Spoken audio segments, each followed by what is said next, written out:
Shalom, selamat pagi Bapak Ibu yang terkasih di dalam Tuhan.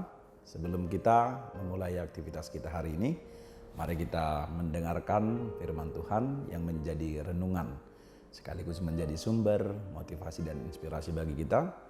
Didasarkan pada kitab Injil Lukas pasal 11 ayat 13. Demikian firman Tuhan.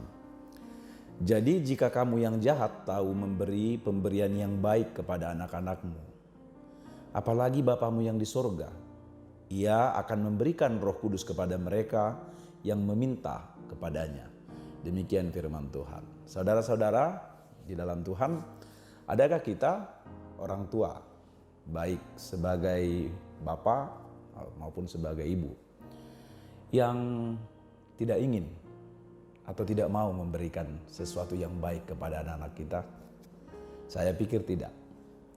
Sebagai orang tua yang baik, tentu kita akan berusaha untuk memberikan yang terbaik bagi anak-anak kita. Bagi pertumbuhannya, pertumbuhan jasmani, rohani, pertumbuhan pengetahuan, kecerdasannya, dan lain sebagainya. Bahkan saudara-saudara, seburuk-buruknya orang tua atau penjahat sekalipun, dia akan berusaha untuk memberikan yang terbaik bagi anak-anaknya. Dia akan berusaha mencukupkan apa yang diperlukan oleh anak-anaknya. Kalaupun memang ada orang tua yang tidak peduli dengan anaknya atau bersengaja menelantarkan anaknya, mungkin itu sudah masuk kepada kategori orang tua yang kurang waras atau sudah kelewat batas. Tetapi selemah-lemahnya atau seburuk-buruknya orang tua, pastilah orang tua akan berusaha memberikan yang terbaik kepada anaknya. Kali ini dalam renungan kita hari ini, Yesus membandingkan antara orang jahat, yaitu bukan hanya orang yang jahat secara moral, tetapi orang jahat di sini menunjuk kepada orang-orang berdosa, termasuk kita sendiri. Membandingkan antara orang berdosa dengan Allah. Yesus berkata, bila orang berdosa atau orang jahat tahu memberi pemberian yang baik kepada anak-anaknya. Dan ini mengarah kepada kita. Seperti yang saya katakan di awal tadi, kita adalah orang berdosa. Tetapi sekalipun kita orang berdosa yang hidup di dalam dosa, tetapi sebagai orang tua, kita tentu akan berusaha memberikan yang terbaik bagi anak-anak kita. Kita akan bekerja, kita akan berusaha apa yang menjadi kebutuhan dia untuk keberhasilannya, untuk kebaikannya hari ini dan di hari yang akan datang. Bila orang berdosa bisa melakukan hal itu dan mau melakukan hal itu, memberikan yang terbaik kepada anak-anaknya, apalagi kita yang adalah anak-anak Allah. Bukankah Allah yang kita percaya itu adalah Allah yang maha kaya? Dia adalah Allah yang maha murah hati, maha kasih, maha pengampun, maha baik. Tidak ada yang tidak bisa dia berikan, karena dia adalah sumber dari segala yang baik dan yang benar dalam hidup kita. Kalau menurut kita, pemberian-pemberian dari orang tua kita itu sangat jauh luar biasa. Tetapi pemberian Tuhan jauh melampaui segala pemberian yang pernah kita terima dalam hidup ini dari orang-orang yang mengasihi kita, dari orang-orang yang sangat dekat dengan kita, katakanlah misalnya orang tua kita. Karena itu, kebaikan Allah itu, pemberian Allah tidak dapat dibandingkan dengan pemberian siapapun.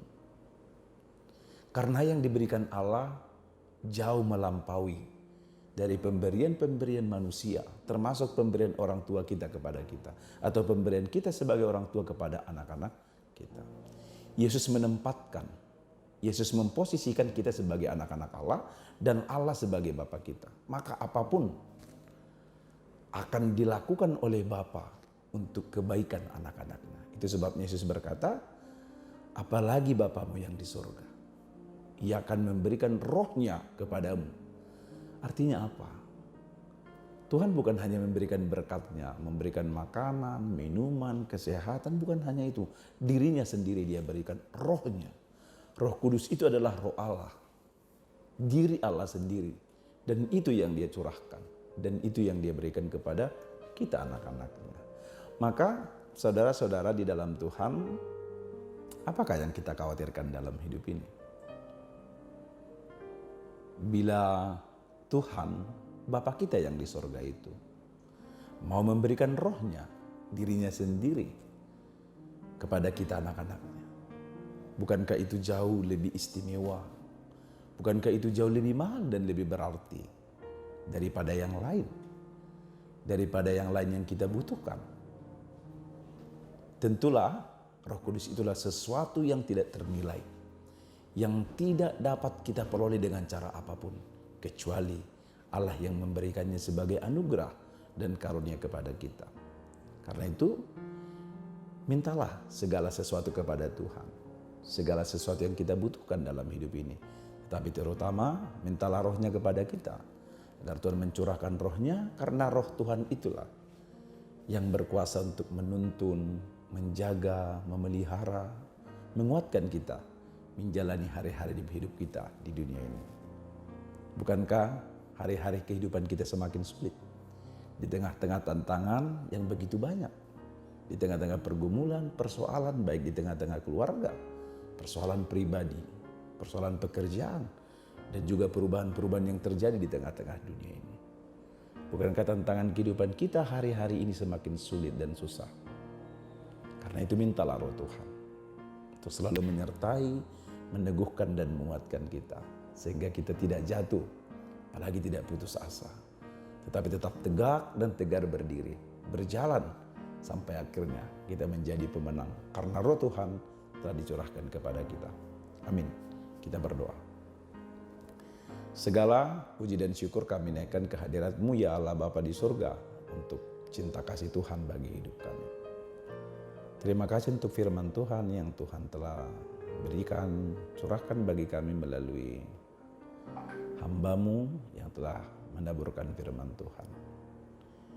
Kiranya Tuhan berkenan menyempurnakan segala kelemahan dan kekurangan pemberitaan firman ini bagi seluruh pendengar jemaat-Mu, saudara-saudara kami.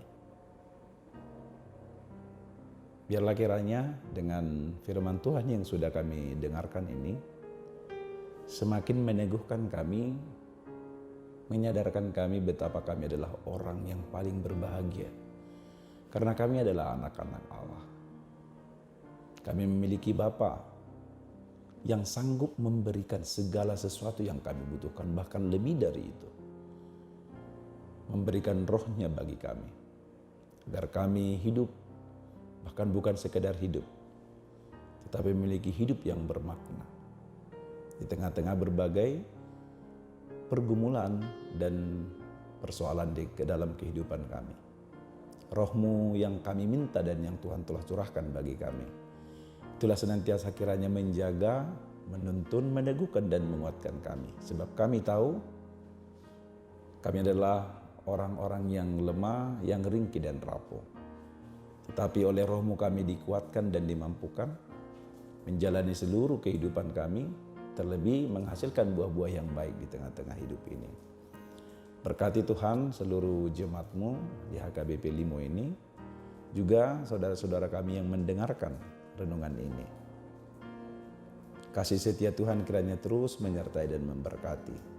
Terutama untuk hari ini, Tuhan yang memimpin kami dengan Roh-Mu dalam tiap-tiap pekerjaan, tiap-tiap usaha kami, aktivitas kami baik di rumah maupun di tempat pekerjaan kami masing-masing. Tuhan terangi hati dan pikiran kami dengan firman-Mu agar kami terus memikirkan hal-hal yang baik, yang benar dan yang berkenan kepada Tuhan. Terkhusus untuk jemaat-Mu yang masih terbaring sakit, yang dirawat di rumah sakit, atau juga yang dirawat di rumah. Juga jemaat-Mu yang bergumul mengalami berbagai kesulitan di tengah-tengah kehidupan mereka. Kami memohon belas kasihan Tuhan yang memberikan kekuatan, kesembuhan dan penghiburan bagi mereka. Kami juga bersyukur untuk kebaikan Tuhan bagi jemaat yang berulang tahun dalam satu hari ini. Tuhan memberkati mereka dengan umur yang panjang, dengan sukacita, dan selalu bersyukur atas setiap pemberian Tuhan di tengah-tengah kehidupannya. Kami serahkan seluruh hidup kami kepadamu. Di dalam Yesus Kristus kami berdoa dan mengucap syukur. Amin. Demikianlah renungan untuk pagi hari ini dari HKBP Limo. Kami menyampaikan selamat pagi dan selamat beraktivitas. Bagi Bapak Ibu Jemaat sekalian, Tuhan Yesus memberkati. Horas.